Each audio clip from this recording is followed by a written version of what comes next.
समकालीन माध्यमं नाही, परंतु इतिहास मात्र माझ्या कामाची उदारतेनं दखल घेईल, असं डॉक्टर मनमोहन सिंग म्हणाले होते. आणि त्याची प्रचिती त्यांच्या निधनाच्या वृत्तानंतर लगेचच यावी, हा अत्यंत दैवदुर्लभ योग म्हणावा लागेल. पंतप्रधान म्हणून पपेट, मौनी बाबा अशा अनेक बोचऱ्या शब्दांची लाखोळी डॉक्टर मनमोहन सिंग यांना वाहिली. विरोधकांनी त्यांच्यावर टीका करताना डॉक्टर मनमोहन सिंग यांच्या भारतासाठीच्या योगदानाकडं अक्षरशः दुर्लक्ष केल्याचं दिसतं. आता टीकाच करायची म्हटल्यावर चांगल्या गोष्टींकडे जाणीवपूर्वक कसं दुर्लक्ष केलं जातं हे आपल्या सर्वांनाच माहिती आहे. परंतु सिंग इज किंग का होते? का त्यांच्या कामाची, ज्ञानाची दखल भारत सोडा जगानं घेतली आहे? अमेरिकेचे तत्कालीन राष्ट्राध्यक्ष बराक ओबामा यांनी डॉक्टर मनमोहन सिंग बोलायला लागले की संपूर्ण जग त्यांचं ऐकतं, असं का म्हणाले? 1991-92ला असं काय घडलं की भारताची चक्रच फिरली? जग भारताकडे वेगळ्या दृष्टीनं बघायला लागलं. विकासाची गती वाढताना जगात आर्थिक मंदी आल्यानंतरही भारत मात्र शाश्वत विकास साधत का राहिला? या प्रश्नांची उत्तरं कदाचित विरोधक देखील देतील आणि त्यांना देखील डॉक्टर मनमोहन सिंग यांच्या योगदानाला नजरअंदाज करणं अवघड जाईल. डॉक्टर मनमोहन सिंग वयाच्या 92 वर्षी आपल्याला सोडून गेलेले आहेत. त्यांचं दिल्लीतल्या एम्स रुग्णालयात काल म्हणजे 26 डिसेंबरच्या रात्री निधन झालं. देशभर त्यामुळे हळहळ व्यक्त होते. या निमित्त त्यांनी केलेल्या कार्याविषयी आपण थोडक्यात जाणून घेऊ आणि डॉक्टर मनमोहन सिंग हे किंग का ठरले हे देखील समजून घेऊ. नमस्कार, मी दीपक दराडे. तुम्ही पाहताय for the people news. Video पुढे पाहण्यापूर्वी आपण फॉर द पीपल न्यूज चॅनलला सबस्क्राईब करा, लाईक आणि फॉलो करायला विसरू नका. मंडळी, सिंग इज किंग हा अक्षय कुमारचा चित्रपट तुम्ही तुमच्यापैकी अनेकांनी पाहिला असेल. तो चित्रपट होता आणि इथं रिअल लाईफमध्ये एक सिंग खरोखर किंग ठरले. हे किंग म्हणजे डॉक्टर मनमोहन सिंग. अत्यंत स्कॉलर, हुशार, मितभाषी असलेलं हे व्यक्तिमत्व आहे. तब्बल 10 वर्ष ते भारताचे पंतप्रधान राहिले. गेल्या 15 ते 20 वर्षामध्ये मतदान करीत असलेल्या पिढीला डॉक्टर मनमोहन सिंग हे पंतप्रधान म्हणूनच माहिती आहे आणि या काळात ते सर्वाधिक टीकेला सामोरे गेले. त्यामुळे या कालावधीमध्ये वाढलेल्या, वयात आलेल्या, मतदानाचा हक्क मिळालेल्या पिढीनं त्यांच्या कार्याचा आढावा घेऊनच त्यांच्याविषयी मत बनवायला हवं, असं मला प्रामाणिकपणे वाटतं. त्याशिवाय हे उत्तुंग व्यक्तिमत्व त्यांना समजणार नाही.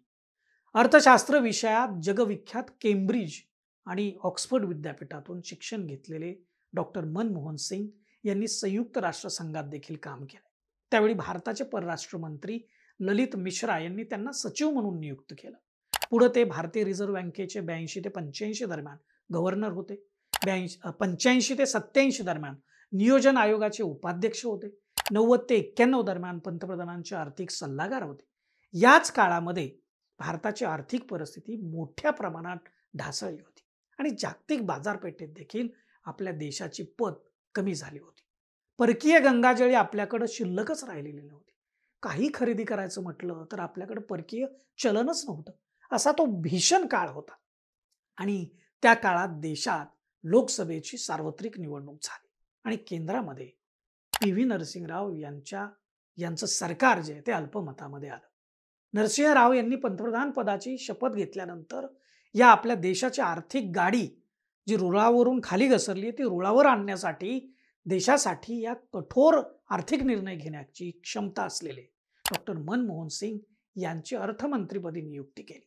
अर्थशास्त्रात स्कॉलर असलेले, प्रशासकीय कामाचा राष्ट्रीय आणि आंतरराष्ट्रीय स्तरावर दांडगा अनुभव असलेले डॉक्टर मनमोहन सिंग यांनी अर्थमंत्री पदाची कमान सांभाळताच त्यांच्या अर्थशास्त्रातील ज्ञानाची झलक आपल्याला बघायला मिळाली आणि त्याची सुरुवात झाली. 92 मध्ये भारतानं आर्थिक उदारमतवादाच्या धोरणाचा स्वीकार केला. नरसिंहराव सरकारनं घेतलेल्या या निर्णयामागे डॉक्टर मनमोहन सिंग होते आणि या धोरणावर विरोधकांनी प्रचंड टीका केली. डॉक्टर मनमोहन सिंग टीकेचे धनी बनले, परंतु त्यांच्या या निर्णयामुळं भारताची आर्थिक स्थिती सुधारू लागली. परदेशी गुंतवणूक देशामध्ये येऊ लागली. आटलेल्या परकीय गंगाजळीमध्ये वाढ होऊ लागली. हा निर्णय म्हणजे काही जादूची कांडी नव्हती की लगेच सगळ्या क्षेत्रामध्ये विकासाची गंगा वाहू लागेल.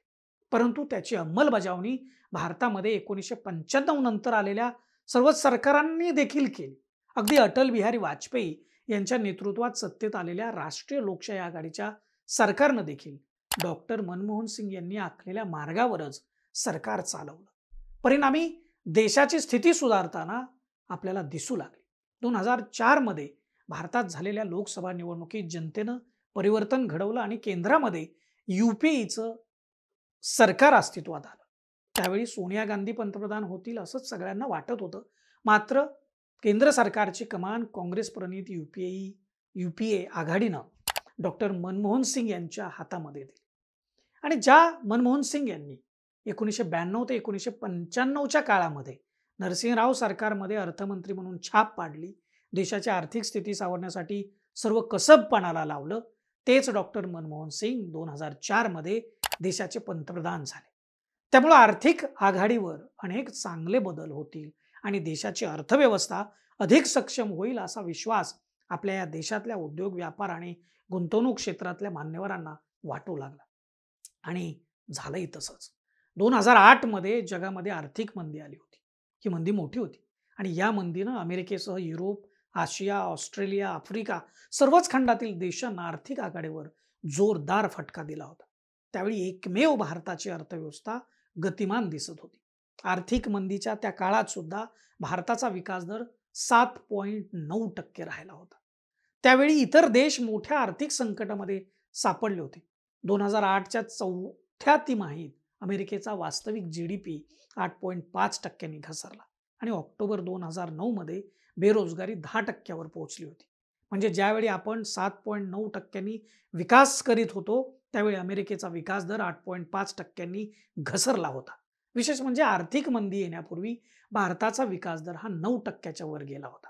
अर्थमंत्री म्हणून आर्थिक सुधारणांचे जे काम डॉक्टर मनमोहन सिंग यांनी केले होते त्याचा पुढचा टप्पा त्यांनी पंतप्रधान म्हणून पार पाडला होता. 2009 मध्ये तर देशातल्या शेतकऱ्यांना कर्जमाफीचा मोठा निर्णय त्यांच्या सरकारनं घेतला होता.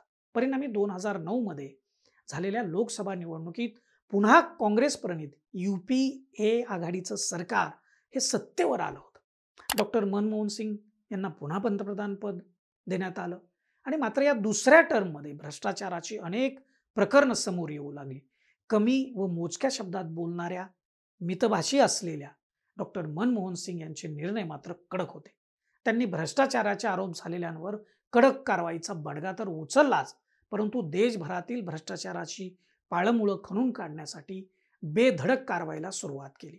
त्यामध्ये त्यांच्याच सरकारमधले मंत्री तुरुंगात गेले. राजकीय दबावासाठी यंत्रणाचा त्यांनी कधी वापर केला नाही. खरं तर त्यांना करता आला असता, पण त्यांनी तसं करणं टाळलं. खरी आणि निष्पक्ष कारवाई व्हावी यासाठी ते आग्रही राहिले. स्वतःच्याच सरकारमधल्या, स्वतःच्याच पक्षामधल्या दोषींवर त्यांनी कारवाई करून दाखवली. त्या संदर्भातले निर्णय त्यांनी घेतले. त्यांच्या आर्थिक सुधारणांसंबंधीच्या निर्णयामुळं भारताच्या अर्थव्यवस्थेला गती मिळाली. उद्योग, व्यापार आणि सेवा क्षेत्रामध्ये मोठ्या प्रमाणात रोजगार निर्मिती झाली. यामुळेच डॉक्टर मनमोहन सिंग यांना आर्थिक सुधारणांचा जनक म्हटलं जातं. अमेरिकेचे तत्कालीन राष्ट्राध्यक्ष बराक ओबामा यांनी तर त्यांना गुरुस्थानी मानलं होतं. भारतासाठी रिझर्व्ह बँकेचे गव्हर्नर, नियोजन आयोगाचे उपाध्यक्ष, अर्थमंत्री आणि पंतप्रधान म्हणून तर डॉक्टर मनमोहन सिंग यांचं बहुमूल्य असं योगदान आहे. तर ते आहेच, पण आंतरराष्ट्रीय नाणेनिधी आणि आशिया बँकेच्या विकासात देखील त्यांचं योगदान आहे आणि त्यांच्या या कार्यामुळेच सिंग हे किंग ठरलेले आहेत. हे मान्यच करावं लागेल. तुम्हाला डॉक्टर मनमोहन सिंग यांच्या या कामगिरीविषयी काय वाटतं ते कमेंट करून आम्हाला जरूर कळवा आणि आमचे व्हिडिओ नियमितपणे पाहण्यासाठी बेल आयकॉनवर क्लिक करून for the people news channel आपण सबस्क्राईब करा, लाईक आणि फॉलो जरूर करा. आज डॉक्टर मनमोहन सिंग यांच्या या पवित्र स्मृतीला फॉर द पीपल न्यूजच्या वतीनं भावपूर्ण श्रद्धांजली.